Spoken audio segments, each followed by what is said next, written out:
بسم الله الرحمن الرحيم سبحان الذي أسرى بعبده ليلا من المسجد الحرام إلى المسجد الأقصى الذي باركنا حوله لنريه من آياتنا إنه هو السميع البصير وآتينا موسى الكتاب وجعلناه هدى لبني إسرائيل ألا تتخذوا من دوني وكيلا ذرية من حملنا مع نوح إنه كان عبدا شكورا وقضينا إلى إبراهيم إلى بني إسرائيل من الكتاب لتفسدن في الأرض مرتين ولتعلن علوا كبيرا فإذا جاء بعد أولاهما بعثنا عليكم إذا عبادا لنا أولي بأس شديد فجاسوا خلال الديار وكان بعد مفعولا ثم رددنا لكم الكرة عليهم وأمددناكم بأموال وبنين وجعلناكم أكثر نفيرا إن آثنتم لأنفسكم وإن أسأتم لها فإذا جاء بعد الآخرة ليسوء وجوهكم وليدخلوا المسجد كما دخلوه أول مرة ولتبروا ما علوا تتبيرا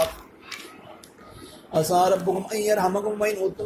عدنا وجعلنا جهنم للكافرين عسيرا إن هذا القرآن يهدي للذي يقوم ويبشر المؤمنين الذين يعملون الصالحات أن لهم أجرا كبيرا وأن الذين لا يؤمنون بالآخرة أعتدنا لهم عذابا أليما ويدل الإنسان بشر دعاءه بالخير وكان الإنسان عجولا وجعلنا الليل والنهار آيتين فمحونا آية الليل وجعلنا آية النهار مبصرة لتبتغوا فضلا من ربكم ولتعلموا عدد السنين والحساب وكل شيء فضلناه تفصيلا وكل إنسان ألزمناه طائره ونجيب ونخرج له يوم القيامة كتابا يلقاه منشورا اقرأ كتابك كفى بنفسك اليوم عليك حسيبا من اهتدى فإنما يهتدي لنفسه ومن ضل فإنما يضل عليها ولا تزر وازرة وزر أخرى وما كنا معذبين حتى نبعث رسولا وإذا أردنا أن نهلك قرية أمرنا مترفيها فسقوا فيها كعلي القول فدمرناها تدميرا وكما أهلكنا من القرون من بعد نوح وكفى بربك بذنوب عباده خبيرا بصيرا من كان يريد العاجلة أجلنا له فيها ما نشاء لمن نريد ثم جعلنا له جهنم يصلاها ومذموما مدحورا من أراد الآخرة فسعى لها سعيه من فأولئك كان سعيهم مشكورا كلا نمد هؤلاء وهؤلاء من عطاء ربك وما كان عطاء ربك مهزورا انظر كيف فضلنا بعضهم على بعض وللآخرة أكبر درجات وأكبر تفصيلا لا تجعل مع الله إلها آخر فتقعد مذموما مخذولا وقضى ربك ألا تعبدوا إلا إياه وبالوالدين إحسانا إما يبلغن عندك الكبر أحدهما أو كلاهما فلا تقل لهما أف ولا تنهرهما وقل لهما قولا كريما وخفض لهما جناح الذل من الرحمة وقل رب ارحمهما كما ربياني صغيرا ربكم أعلم بما في نفوسكم إن تكونوا صالحين فإنه كان للأوابين غفورا وآت ذا القربى حقه والمسكين وابن السبيل ولا تبذر تبذيرا إن المبذرين كانوا إخوان الشياطين وكان الشيطان لربه كفورا وإما تردن عنهم ابتغاء رحمة من ربك ترجوها وقل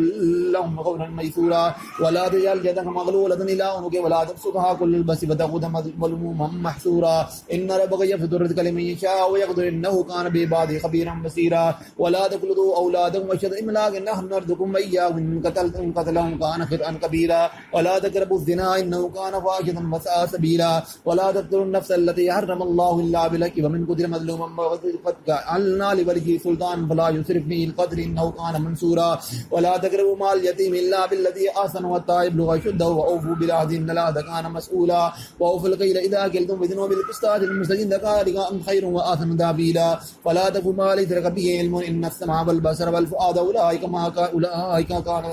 عنه مسؤولا ولا تمشي في الأرض مرحا إنك لن تخرق الأرض ولن تبلغ الجبال طولا كل ذلك كان سيئا عند ربك مكروها ذلك مما أوحى إلى ربك من الحكمة ولا تجعل مع الله إلها آخر فتلقى في جهنم ملوما مدحورا أفأصفاكم ربكم البرير ما اتخذ من الملائكة إناثا إنكم لتقولون قولا عظيما ولقد صرفنا في هذا القرآن يذكر ما يزيد إلا نفورا قل لو كان معه آلهة كما يكون إذا لابتغوا إلى ذي العرش سبيلا سبحانه وتعالى ما يكون علوا كبيرا يسبح له السماوات السبع والأرض ومن فيهن من شيء لا يسبح بحمده ولكن لا تفقهون تسبيحهم إنه كان حليما غفورا وإذا قرأت القرآن جعلنا بينك وبين الذين لا يؤمنون بالآخرة حجابا مستورا وجعلنا على قلوبهم الذين يفقهون في آذان وقرا وإن إذا قرأت ذكرت ربك بالقرآن وحده ولوا على أدبارهم نفورا نحن أعلم بما يستمعون به يستمعون إليك وإذا هم نجوى إذ يقول الظالمون إن تتبعون إلا رجلا مسحورا انظر كيف ضربوا لك الأمثال فضلوا فلا يستطيعون سبيلا وقالوا وإذا كنا عظاما ورفاتا أئنا لمبعوثون خلقا جديدا قل كونوا حجارة أو حديدا أو خلقنا خلقا مما يكبر في صدوركم ويقولون من يعيدنا قل الذي فضلكم قبل مرة فسينغضون إليك رؤوسهم ويقولون متى هو قل عسى أن يكون قريبا منكم يوم يدعوكم فيستجيبون بحمده ويظنون إن لبثتم إلا قليلا وكل عبادي يقول الذي آذن من الشيطان ينزغ بينهم إن الشيطان كان للإنسان عدوا مبينا ربكم أعلم بكم إن شاء يرحمكم وإن شاء يعذبكم وما أرسلناك عليهم وكيلا وربك أعلم من في السماوات والأرض ولقد فصلنا بعض النبيين على بعض وآتينا داود زبورا قل ادعوا الذين زعمتم من دونه ما لا يملكون كشف الضر عنكم ولا تحويلا أولئك الذين يدعون يبتغون إلى ربهم الوسيلة أيهم أقرب ويرجون رحمته ويخافون عذابه إن عذاب ربك كان محذورا وإن من قرية إلا نحن مهلكوها قبل يوم القيامة ومعذبوها عذابا شديدا كان ذلك في الكتاب مسطورا وما منعنا أن نرسل بالآيات إلا أن كذب بها الأولون وآتينا ثمود الناقة مبصرة وما ظلموا بها وما أنزل بالآيات إلا تخويفا وإذ قلنا للإنسان إن ربك هذا من الناس وما جعلنا الرؤيا التي أرأيناك إلا فتنة للناس والشجرة الملعونة في القرآن ونخففهم وما جديدهم إلا طغيانا كبيرا وإذ قلنا للملائكة اسجدوا إلا لآدم فسجدوا إلا إبليس قال أسجد لمن خلقت طينا قال أرأيتك هذا الذي كرمت علي لئن أخرتني إلى يوم القيامة لأختنكن من ذريتهم إلا قليلا قال رب من تبعك منهم فإن جهنم جزاؤهم جزاء موفورا واستغفر من استطعت منهم بصوتك وأجلب عليهم بخيلك ورجلك وشاركهم بالأموال فأولاد بعيدهم ما جئتهم الشيطان إلا غرورا إن عبادي ليس كمنهم سلطان وكفى بربك وكيلا ربكم الذي يزجي لكم الفلك في البحر تبتغوا من فضله إنه كان بكم رحيما وإذا مسكم الضر في البحر ضل أن تدعون إلا إياه فلما نجاهم بالبر آردتم وكان الإنسان كفورا أفأمنتم أن يخسف بكم جانب البر ويرسل عليكم عاصفا ثم لا تجدوا لكم وكيلا أم أمنتم أن يعيدكم فيها تارة أخرى ويرسل عليكم عاصفا من الريح ويغرقكم بما كفرتم ثم لا تجدوا لكم علينا به تبيعا ولقد كرمنا بني آدم وحملناهم في البر والبحر ورزقناهم من الطيبات وفضلناهم على كثير ممن خلقنا تفضيلا يوم ندعو كل أناس بإمامهم وقد أوتي كتابه بيمينه فأولئك يقرؤون كتابه ولا يظلمون فتيلا ومن كان من هذه أعمى فهو بالآخرة أعمى وأضل سبيلا وإن يكادوا ليفتنونك عن الذي أوحينا إليك لتفتري علينا غيره وإذا لاتخذوك خليلا ولولا أن ثبتناك لقد كدت تركن إليهم شيئا قليلا إذا لأذقناك ضيف الحياة وضيف الممات ثم لا يجد لك علينا نصيرا وإن كادوا ليستفزونك من الأرض ليخرجوك منها وإذا لا يلبسون خلافك إلا قليلا سنة من قد أرسلنا قبلك من رسلنا ولا تجد سنتنا تعديلا أقم الصلاة لدلوك الشمس إلى غسق الليل وقرآن الفجر إن قرآن الفجر كان مشهودا ومن الليل فتهجد به نافلة لك عسى أن يبعثك ربك مقاما محمودا وقل ربي أدخلني مدخل صدق وأخرجني مخرج صدق واجعل لي من لدنك سلطانا نصيرا وقل جاء الحق وذاك الباطل إن الباطل كان زهوقا وينزل من القرآن ما هو شفاء ورحمة للمؤمن ولا يزيد الظالمين إلا خسارا وإذا أنعمنا على الإنسان أعرض بجانبه وإذا مس الشر كان يئوسا قل كل يعمل ولا شاكل فربكم أعلم بمن هو أهدى سبيلا ويسألونه في القرون من أمر ربي وما أوتيت من العلم إلا قليلا ولئن شئنا لنذهبن بالذي وحينا إليك ثم لا تجد لك به علينا وكيلا إلا رحمة من ربك إن فضله كان عليك كبيرا قل إن اجتمعت الإنسان والجن على أن يأتوا مثل هذا القرآن لا يأتون مثله ولو كان بعض لبعض ظهيرا ولقد صرفنا للناس في هذا القرآن من كل مثل فأبى أكثر الناس إلا كفورا وقالوا نؤمن لك حتى تفجر لنا من الأرض فينبعوها أو تكون لك جنة من نخيل وعنب فتفجر النهار خلالها تفجيرا أو تزيد السماء كما زعمت علينا كسفا أو تجعل بالله والملائكة قبيلا أو يكون لك بيت من زخرف أو ترقى في السماء وظن نؤمن ليريك من التعد نزل علينا كتابا نقرأه قل سبحان ربي هل كنت إلا بشرا رسولا وما منعنا أن يؤمنوا إذ جاءهم الهدى إلا أن قالوا وبعث الله بشرا رسولا قل لو كان بالأرض ملائكة يمشون مطمئنين لنزلنا عليهم من السماء ملكا رسولا قل كفى بالله شهيدا بيني وبينكم انه كان بعبادي خبيرا بصيرا ومن يهد الله والموت ومن يضلل فلن تجد لهم اولياء من دون من نحشرهم يوم القيامه لا وجوههم يوم بكم ثم مأواهم جهنم كلما خبت زدناهم سعيرا ذلك جزاؤهم بأنهم كفروا بآياتنا وقالوا أئذا كنا عظاما رفاتا أئنا لمبعوثون خلقا جديدا أولم يروا أن الله الذي خلق السماوات والأرض قادر على أن يخلق مثلهم وجعل لهم أجلا لا ريب فيه أبى الظالمون إلا كفورا قل لو أنتم تملكون جزاء إن رحمة ربي إذا لأمسكتم خشية الإنفاق وكان قدورا ولقد آتينا موسى 9 آيات بينات فاسأل بني إسرائيل إذ جاءهم وقال له فرعون إني لأظنك يا موسى مسؤولا قال لقد علمت ما أنزل هؤلاء إلا رب السماوات رب الأرض بصائر وإني لأظنك يا فرعون مسبورا فأراد أن يستفزهم من الأرض فأغرقناهم معه جميعا وقلنا من بعد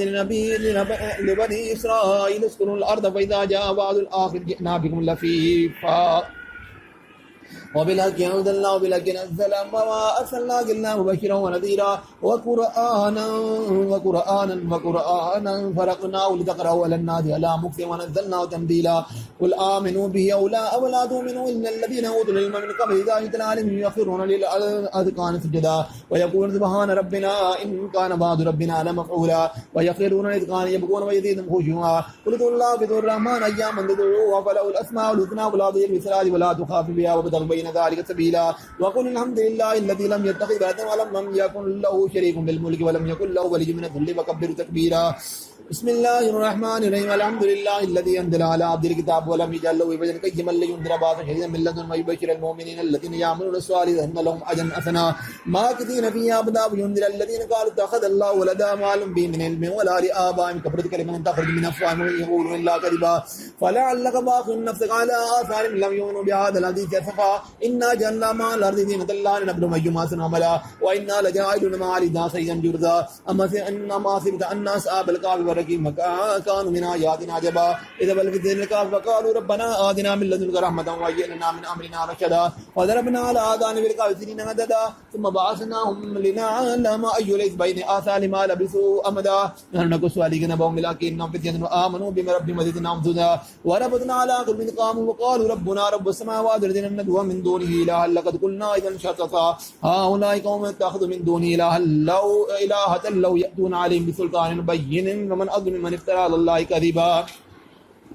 وإذ اعتزلتموهم ما يعبدون إلا الله فأبوا إلى الكهف ينشر لكم ربكم برحمته ويهيئ لكم من أمركم مرفقا وترى الشمس ذات تدابر عن الكهف ذات اليمين وإذا غربت تغرب ذات الشمال فهم في فجوة من ذلك من آيات الله من يهد الله المهتد من يضلل فلن تجد له وليا مرشدا وتحسبهم أيقاظا وهم رقود ونقلبهم ذات اليمين وذات الشمال فقلبهم باسطهم ذراعيه بالوسيط لبالتراث عليهم بل ليس منهم فرار وليس منهم رعبا وكذلك بعثناهم ليتساءلوا بينهم قال قائل منهم كم لبثتم قال لبثنا يوما أو بعد يوم قالوا ربهم أعلم ما لبثتم يبعث أحدكم ببارككم هذه إلى المدينة فلينظر أيها أزكى طعاما فليأتكم برزق منه وليذلك فلا يشركن بكم أحدا إنهم يظهروا عليكم يرجموكم أو يعيدوكم في ملتهم ولن تفلحوا إذا أبدا وكذلك آثرنا عليهم ليعلموا أن وعد الله حق وأن ساعة لا ريب فيها إذ يتنازعون بينهم أمرهم قالوا ابنوا عليهم بنيانا ربهم أعلم بهم قال الذين غلبوا على أمر لنتخذن عليهم مسجدا فيقولون ثلاثة رابع كلبهم ويقولون خمسة سادس كلبهم فرجما بالغيب ويقولون سبعة مثامن كلبهم ربي أعلم بعدة ما يعلم إلا قليل فلا تمار بهم إلا مراء ظاهرا ولا تستكبر منهم أحدا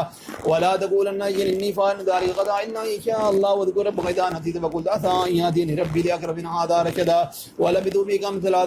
سنين وازدادوا تسعة قل الله أعلم بما لبثوا له غيب السماوات والأرض يبصر به بصمه ما لم من دونه من ولي ولا يشرك به حكمه أحدا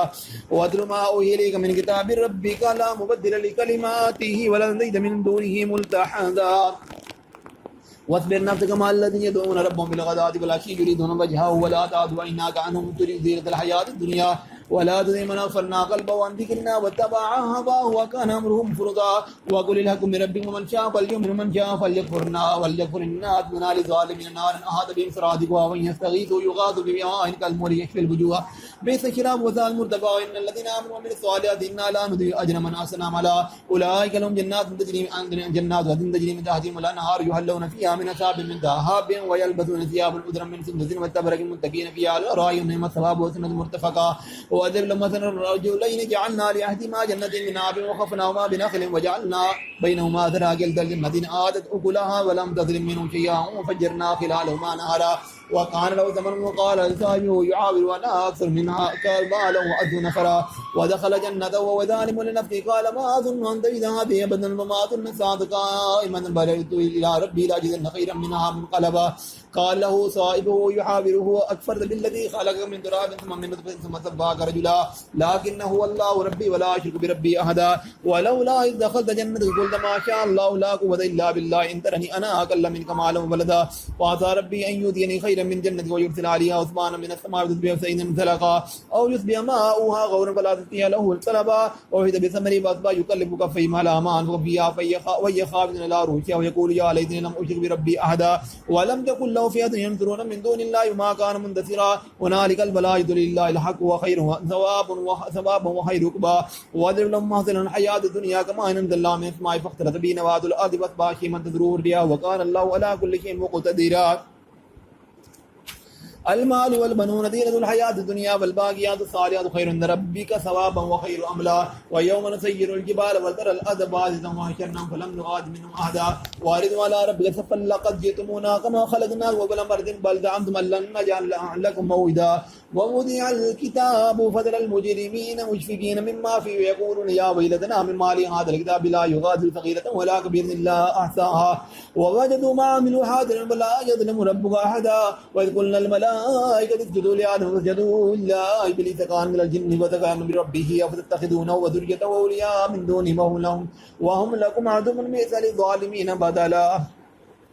ما أشهدتم من خلق السماوات والأرض ولا خلق أنفسهم وما كنتم متخذ المضلين عضدا ويوم يقول العبد شركائي الذين زعمتم فدعوهم ولم تجيبوا لهم ولجعلنا بينهم موبقا ورأى المجرمون النار وظنوا أنهم واقعوها ولم يجدوا عنها مصرفا ولقد صرفنا في هذا القرآن للناس من كل مثل وكان الإنسان أكثر شيء جدلا أمامنا الناس يؤمنوا إذ جاءهم الهدى ويستغفروا ربهم إلا أن تأتيهم سنة الأولين أو يأتيهم العذاب قبلا أما نرسل المرسلين إلا مبشرين ومنذرين ويجادل الذين كفروا بالباطل به الحق واتخذوا آياتي وما أنذروا هزوا ومن أظلم ممن ذكر بآيات ربه فأعرض عنها ونسي ما قدمت يداه إنا جعلنا على قلوبهم أكنة أن يفقهوا وفي آذانهم وقرا وإن تدعوهم إلى الهدى فلن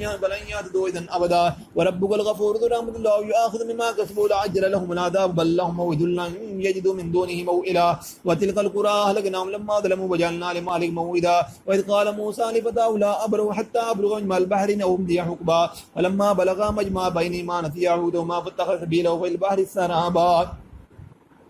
فلما جاء قال لفتاه آتنا غداءنا لقد لقينا من سفرنا هذا نسبا قال أريد إذ أبينا إلى الصخرة فإني نذير الحوت وما أنسانيه إلا الشيطان أن أذكره واتخذ سبيله في البحر عجبا قال ذلك ما كنا نبغي فارتد على آثار ما قصا ووجد عبدا من بعدنا آتيناه رحمة من عندنا وعلمناه من لدنا علما قال له موسى لأتبعك على أن تعلمني مما علمت رشدا قال إنك لن تستطيع معي صبرا وكيف تصبر على ما لم تحط به خبرا قال ستجدني إن شاء الله صابرا ولا آتي لك أمرا قال فإن اتبعتني فلا تسألني عن شيء حتى أوجد لك منه ذكرا فانطلقا حتى إذا ركبا في السفينة خلقها قال أخرجتها لتغرق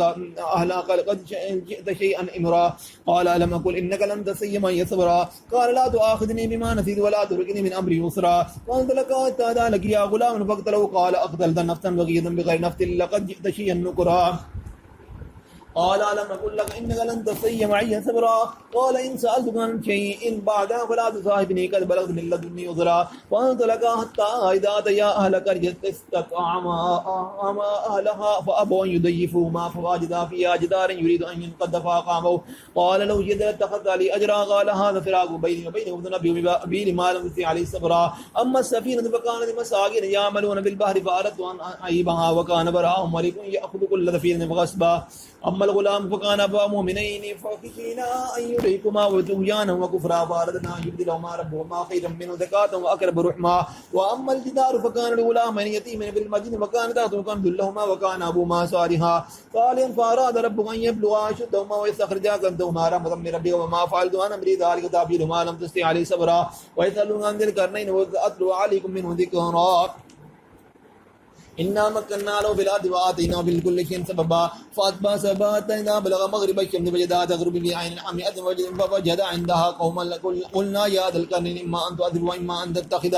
أن نتخذ في موسنا وآل أما من ظلم سوف نعذبه ثم يرد إلى ربه ويعذبه عذابا نكرا وأما من آمن وعمل صالحا فله جزاء الحسنى وسنقول له من أمرنا يسرا ثم أتبع سببا حتى إذا بلغ مطلع الشمس وجدها تتلو عليكم إن لم نجعل له منهم دنيا سترا كذلك وأحدنا بما الذي أخبر ثم أتبع سببا حتى إذا بلغ بين السدين وجد من دونهما قوما لا يكادون يفقهون قولا قالوا يا ذا القرنين يأجوج ومأجوج مفتون في الأرض وهل نجعل لك حرجا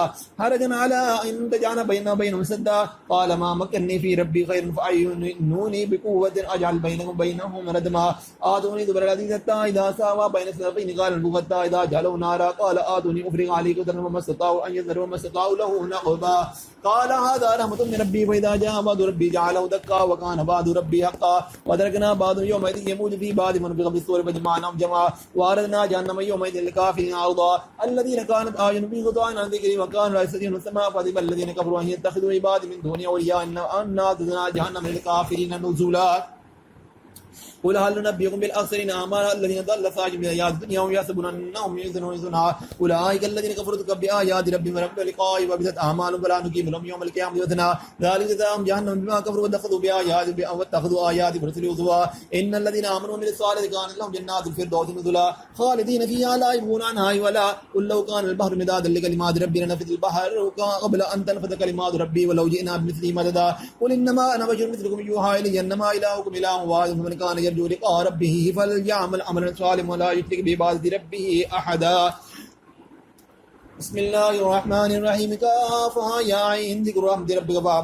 ربك عبده زكريا إذ نادى ربه نداء خفيا قال رب إني وهن العظم مني واشتعلت شيبان ولم أكن بدعائك ربي شقيا وإني خفت الموالي من ورائي وكانت امرأتي عاقرا فهب لي من لدنك وليا وارثني من آل يعقوب واجعل له ربي رضيا يا زكريا إنا نبشرك بغلام اسمه يحيى لم نجعل له من قبل سميا قال رب أنى يكون لي غلام وكانت امرأتي عاقرا وقد بلغت من الكبر عتيا قال كذلك قال ربك هو علي أهين وقد خلقتك من قبل ولم تكن شيئا قال رب اجعل لي آية قال آيتك ألا تكلم الناس ثلاث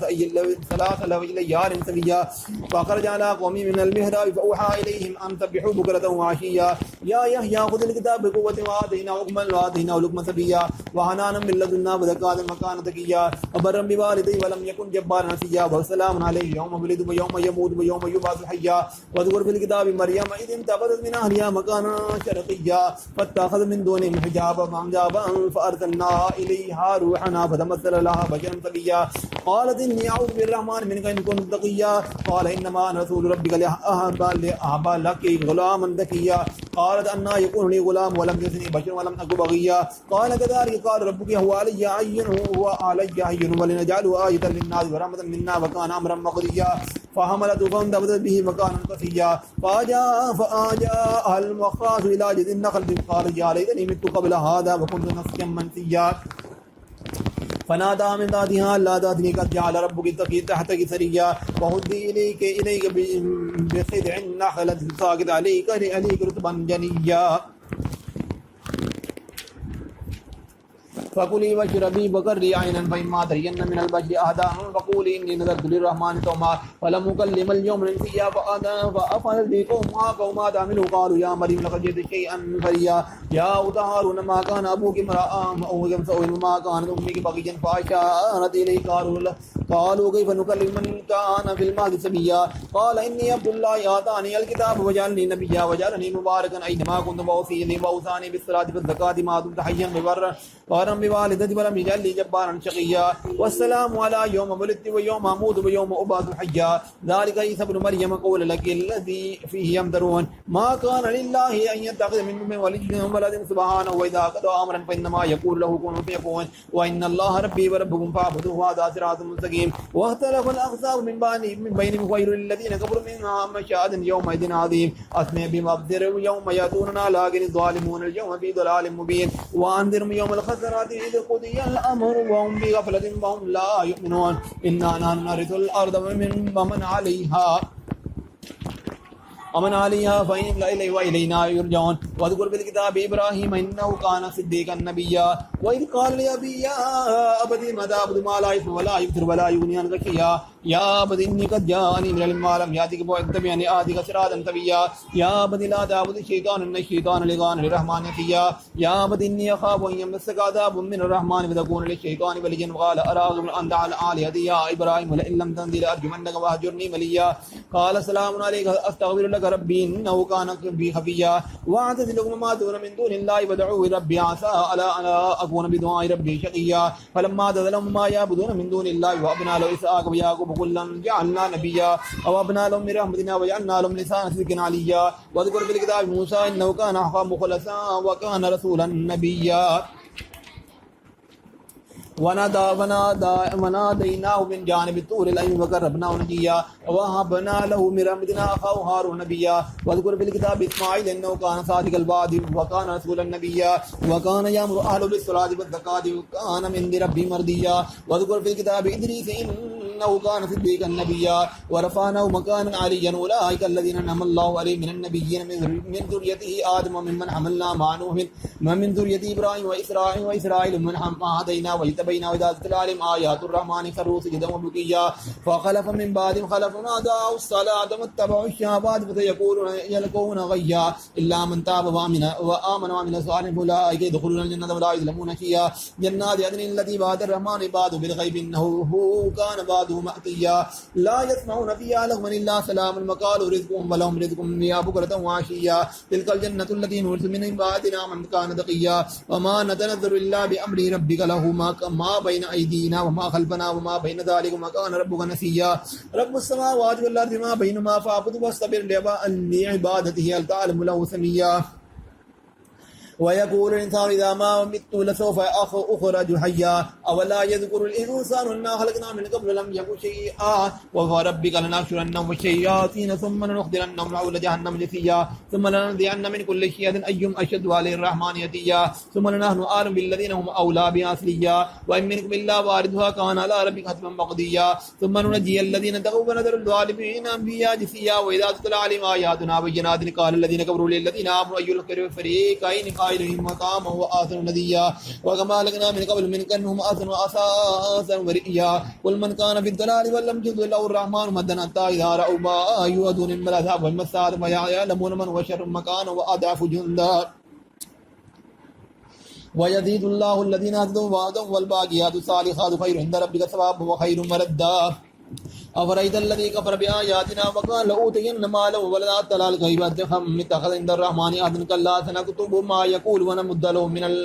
من العذاب مدا ونسوا ما يقول يأتينا بأرضا واتخذ من دون الله آلهة ليكونوا لهم عزا كلا سيكفرون ببعض ما يكون عليهم ضدا ألم تر أنا أرسلنا الشياطين على الكافرين تعدهم عزا فلا تعجل لهم إنما نعد لهم عدا يوم نحشر المتقين إلى الرحمن وفدا ونسوق المجرمين إلى جهنم وردا لا يملكون الشفاعة إلا من اتخذ عند الرحمن عهدا وقالوا اتخذ الرحمن ولدا لقد جئتم شيئا إدا تكاد السماوات يتفطرن منه وتنشق الأرض وتخر الجبال هدا أن دعوا للرحمن وما ينبغي للرحمن يتخذ ولدا وإن كل من في السماوات والأرض إلا آتي الرحمن يبدا لقد أتاهم وعدهم عدا وكلهم آياته يوم القيامة فردا إن الذين آمنوا وعملوا الصالحات يجعل لهم الرحمن ودا فإنما نيسرناه بلسانه ليبشر به المتقين وينذر به قوما لدا وكما أهلكنا قبلهم من قرن هل تعز منهم بحمد وأود اسمه لهم ذكرا بسم الله الرحمن الرحيم طه ما أنزلنا عليك القرآن لتشقى إلا تذكرة لمن يخشى تنزيلا ممن خلق الأرض والسماوات الأولى الرحمن ولا العرش استوى له ما في السماوات وما في الأرض ما بينهما وما تحت الثرى وأن تجهروا بالقول فإنه يعلم السر وأخفى الله لا إله إلا هو له الأسماء الحسنى ولا ذاك حديث موسى إذ نادى نارا فقال للحمد كثير مني آنست نارا لعلي آتيكم بها منها بقبس أو أجد على النار هدى فلما أتاها نودي يا موسى إني أنا ربك فخلعنا عليك إليك إنك بالوادي المقدس طوى وأنا اخترتك فاستمع لما يوحى إني أنا الله لا إله إلا أنا فاعبدني وأقم الصلاة وذكري إن الساعة لآتية أكاد أخفيها لتجزى كل نفس ما تسعى فلا يصدنك عنها من لا يؤمن بها واتبع هواه فتردى وما تلك بيمينك يا موسى قال عصاي أن أتفكها وعليها وأوج بها على غنمي ولي في مآرب أخرى قال ألقها يا موسى فألقى فإذا هي حية تسعى قال خذها ولا تخف تعيدها سيرتها الأولى واضم يدك إلى جناحك تخرج بيضاء من غير سوء وآية أخرى من آياتنا الكبرى إذا إلى فرعون قال رب اشرح لي صدري ويسر لي أمري واحلل عقدة من لساني يفقهوا قولي واجعل لي وزيرا من أهلي هارون أخي أشد به أدري واشرك به أمري كيف نسبحه كثيرا ونذكرك كثيرا إنك كنت بنا بصيرا قال قد أوتيت سؤلك يا موسى ولقد مننا عليك مرة أخرى إذا وحينا إلى أمك ما يوحى إني كذبي بالتابوت فاكذب فيه من جميع فليلقي يوم بالساحل يأخذه عدو لي وهو عدو له وألقيت عليك محبة مني ولتصنع على عيني أليس تمشي أختك ويقول هل أدلكم على من يكفر فرجعناك إلى أمك كيف تكر عينها ولا تحزن فقتلت نفسا فنجيناك من الغم وفتناك فتونا فلبثت سنين في أهل مدين ثم جئت على قدري يا موسى واصطنعتك لنفسي اذهب أنت وخذ بآياتي ولا تأتني في ذكري ذهب إلى فرعون طغى وقولا له قولا لينا لعله يذكر ويخشى قال ربنا إننا نخاف أن يفرضوا علينا أو يطغى قال لا تخاف إني معكم أسمع وأرى فأتياه وقولا إنا رسول ربك فارسل معنا بني إسرائيل فلا تؤذبهم قد جئناك بآية من ربك والسلام على من اتبع الهدى إنا قد أوحي إلينا أن العذاب على من كذب وتولى قال ومن ربكما يا موسى قال ربنا الذي آتى كل شيء خلقه ثم هدى قال فما بال القرون الأولى قال علمها عند ربي في كتاب لا يضل ربي ولا ينسى الذي على الله وجعل لكم الارض مهدا وسلك لكم فيها سبلا وانزل من السماء ماء فاخرجنا به أوزاج من النبات شتى كلوا وارعوا أنعامكم إن في ذلك لآيات لأولي النهى منها خلقناكم وفيها نعيد ومنها نخرجكم تارة أخرى ولقد أريناه آياتنا كلها فكذب ما قال جئتنا لتخرجنا من أرضنا بسحرك ما يا موسى ولنأتينك بسحر مثلي وجعل بيننا وبينكم موعدا لن نخلفه نحن ولا أنت مكانا سوى قال موعدكم يوم الزينة وأن يحشر الناس ضحى فتولى فرعون وجمع أيديهم ثم أتى قال موسى ويلكم ولا لا تفتروا على الله كذبا فيسحتكم بعذاب وقد خاب من افترى فتنازعوا عن امرهم بينهم واسروا النجوى قالوا ان هذان لساخران يريدان ان يخرجاكم من ارضكم بسحرهما واذا بطريقتكم الله الحسنى فاجمعوا كيدكم ثم تواصوا فقد افلح اليوم من استعلى قالوا يا موسى انا ان تلقي واما ان نكون اول من القى قال بل القوا اذا جبال فاسجم يخيل اليهم من سير أنها تسعى فوجد في نفسه خيفة موسى قلنا لا تخف إنك أنت الأعلى والق ما في يمينك تلقف فما صنعوا إنما صنعوا كيد ساحر ولا يفلح الساحر حيث أتى فألقي الساحرة سجدا قالوا آمنا برب هارون وموسى قال آمنتم له قبل أن آذن لكم إنه لكبيركم الذي علمكم السحر فلا أقطعن أيديكم وأرجلكم من خلاف ولأسلبنكم في جذوع النخل ولوقت أيدي وأرجلهم من خلاف ولسلم من جذوع النخل ولا تعلمن أينا أشد وعذاب أبقى قالوا لن نؤثرك على ما جاءنا من البينات فالذي فطرنا فاقض ما أنت فاقض إنما تقضي هذه الآيات الدنيا إنما أنا بربنا إنا آمنا بربنا ليغفر لنا خطايانا وما أكرهنا عليه من السحر والله خير وأبقى إنه من يأتي ربه مجرما إن له جهنم لا يموت فيها ولا يحيا ومن يأتي مؤمنا فقد عمل الصالحات أولئك لهم الدرجات العلى جنات تجري من تحتها الأنهار خالدين فيها وذلك جزاء من تزكى ولقد أوحينا إلى موسى نصر بعبادي فاضرب به لهم طريقا من البحر يبسا لا تخاف دركا ولا تخشى فأتبعهم فرعون بجنودهم فعشيا من الجن ما غشيهم وأضل فرعون قومه وما هدى يا بني إسرائيل قد أنجيناكم من ذنوب ووعدناكم جانب طور الأيمن ونزلنا عليكم المن والسلوى كلوا من طيبات ما رزقناكم ولا تغوا في ذنبي ويحل عليكم غضبي ومن يهل الذي غضبي قد أهبى وإني لغفار لمن تاب وآمن وعمل صالحا ثم تاب ما أعجلك عن قومك يا موسى قال هم قولاي على أثري وعجلت إليك ربي لترضي قال قد فتنا قومك من بعدك وأضلهم سامري فرجعوا موسى إلى قومه غضبان أسفا قال يا قوم ألم يأتكم يعدكم ربكم وعدا حسنا أفطال عليكم الأرض أم أردتم أن يحل عليكم غضب من ربكم فأخلفتم موعدي قالوا ما أخلفنا موعدك بملكنا ولكن عملنا أوزار من دين تلك يوم قوم فذفناها فكذلك ألقى السامري وأخرج لهم عجلا جسدا له خوار وقالوا هذا إلهكم وإله موسى ولم فلا يرون ألا يرجو إليهم قولا ولا يملك لكم درنا ولا نفعا ولقد قال لهم هارون من قبل يا قوم إنما فتنتم من بمن ربكم الرحمن واتبعوني باتي وأمري قالوا لن نبرح عليه عاكفين حتى يرجع إلينا موسى قال يا هارون ما منعك إذ رأيتم ضلوا ألا تتبعني أفعصيت أمري قال يا بني لا تأخذ بلحيتي والبئس إني خشيت أن تقول فرقت بيني بني إسرائيل ولم تركم قولي قال فما أتبك يا سامري قال ما لم يبصروا بي فقبضت قبضة من أثر الرسول فنبذتها وكذلك سولت لي نفسي قال فذوب بأن لك بالآيات الدنيا أن تقول لا مثات بين لك موعدا لن تخلفه وانظر إلى إلهك الذي ظلت عليه عاكفا نحركنه ثم لنسفنه بالجنب نسفا إنما إلهكم الله الذي لا إله إلا هو وسع كل شيء علما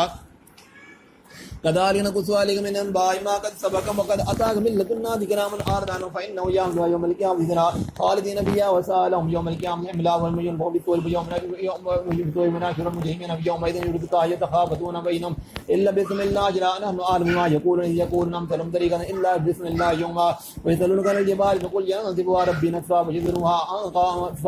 لا ترى فيها عيبا ولا أمتا يومئذ يتبعون الداعي لا يوجد له وخشية له الصواب للرحمن فلا بسم الله أمتا يومئذ لا تنفع الشفاعة إلا من أذن الرحمن ورضي له قولا يعلم ما بين أيديهم وما خلفهم ولا يحيطون به علما وعنت الوجوه للحي القيوم وقد خاب من عمل ظلما ومن يعمل من صالح فهو مؤمن فلا يخاف ظلما ولا عظما وكذلك أنزلنا قرآنا نبيا وسررنا به من البعيد لعلهم يتقون ويحدث لهم ذكرا فتعالى الله الملك الحق ولا تعجل من القرآن من قبل أن يقضى إليك وأيوب ربي زدني علما ولقد عهدنا إلى آدم من قبل ونسي ولم نجد له عزما وإذ قلنا للملائكة اسجدوا لآدم اسجدوا إلا إبليس أبى وقلنا يا آدم إن هذا عدو لك ولزوجك وليخرجنكما من الجنة فتشقى إنك لا تجوع فيها ولا تعرى وأنك لا تسمع فيها ولا تضحى وإذ إليه الشيطان قال يا آدم هل أدلكم على شجرة الخلد وملك لا يبلى فأكلا مما فضلهما سوآتهما وذلفقا يخصفان عليهما من ورق الجنة وعصى آدم ربه فغوى ثم اجتباه ربه فتاب عليه هذا قال اهبطا منها جميعا بعضكم لبعض عدو فإما يأتينكم مني هدى فمن اتبع هداي فلا يضل ولا يشقى ومن أعرض عن ذكري فإن له معيشة ضنكا ونحشره يوم القيامة أعمى قال رب لما حشرتني أعمى وقد كنت بصيرا قال كذلك أتتك آياتنا فنسيتها وكذلك اليوم تنسى وكذلك من أسرف ولم يؤمن بآيات ربي والعذاب الآخرة أشد وأبقى وفلم يأت لكم أم أهلكنا قبلهم من القرون يمشون من مساكن إن في ذلك لآيات للنهى ولولا كلمة سبقت من ربك لكان لزاما وأجل مسمى واصبر على ما يكون سبح بحمد ربك قبل طلوع الشمس وقبل الغروب من آلاء الليل سبح بأطراف النهار لعلك ترضى ولا تمدن عينيك إلى ما متعنا بأزواج منه ذكرت الآيات الدنيا لنفتنهم به من رزقهم بربك خير وأبقى وأمر أهلك بالصلاة واصطبر عليها ولا نسألك رزقا ونحن نرزقك من العاقبة للتقوى وقالوا لولا يأتينا بآية من ربه أولم نأتهم بينا ما في الصحف الأولى ولو أنا أهلكناهم بالعذاب من قبل لقالوا ربنا لولا أرسلت إلينا رسولا ونتبع آياتك من قبل أن نذل ونخزى قل كل متربص متربص فتعلمون من أصحاب الصراط السوي ومن اهتدى